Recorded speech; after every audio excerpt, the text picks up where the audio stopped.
Good morning every one. ഇന്ന് ഞാൻ ആദ്യം ഹിസ്റ്ററിയുടെ ഒരു ക്ലാസ് കൂടുക ചെയ്തത്.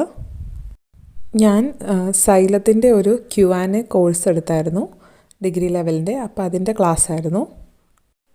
പിന്നെ ഞാൻ ക്ലാസ്സിൽ നിന്ന് കുറച്ച് പോയിൻറ്റ്സ് നോട്ട് ഡൗൺ ചെയ്തു. യൂഷ്വലി എനിക്ക് നോട്ട് എഴുതുന്ന ശീലമില്ല, പക്ഷേ ചില പോയിൻറ്റ്സ് നമ്മൾ വീണ്ടും വീണ്ടും മറന്നു പോകും. അപ്പോൾ നമുക്കത് വീണ്ടും വീണ്ടും റിവൈസ് ചെയ്യാൻ വേണ്ടിയിട്ട് ഞാനത് നോട്ട് ഡൗൺ ചെയ്തു. ഞാൻ PYQ വെച്ചിട്ടാണ് പഠിക്കുന്നതെങ്കിലും അതിൻ്റെ കൂട്ടത്തിൽ സിലബസ് വെച്ച് സിലബസിലുള്ള ടോപ്പിക്കും കൂടെ കവർ ചെയ്താണ് പോകുന്നത്.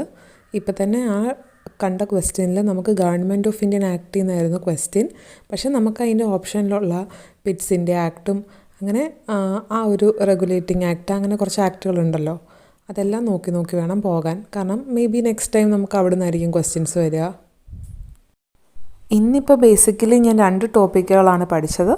ഒന്ന് ഗവൺമെൻറ് ഓഫ് ഇന്ത്യൻ ആക്ട്, അല്ലെങ്കിൽ അതിൻ്റെ കീഴിൽ വരുന്ന ബാക്കിയുള്ള ആക്ടുകൾ. അത് ഞാൻ ടെക്സ്റ്റ് ബുക്കിൽ നിന്നാണ് പഠിച്ചത്, സ്റ്റാൻഡേർഡ് ടെക്സ്റ്റ് ബുക്കിൽ നിന്ന്. പിന്നെ ഞാൻ പഠിച്ചത് 1857 റിവോൾട്ടാണ്. അത് ഞാൻ ക്ലാസ് കൂടുക ചെയ്തത്. എനിക്ക് കുറച്ച് ക്ലാസ്സുകൾ പെൻഡിങ് കിടപ്പുണ്ടായിരുന്നു. അതുകൊണ്ട് ഞാൻ ഹിസ്റ്ററി കൂടിക്കഴിഞ്ഞിട്ട് പിന്നെ ജോഗ്രഫിയുടെ ക്ലാസ്സാണ് കൂടിയത്, സെയിം Q&Aയുടെ തന്നെ. അത് കഴിഞ്ഞിട്ട് പിന്നെ അതിൻ്റെ നോട്ട്സ് ഞാൻ പ്രിപ്പയർ ചെയ്തു.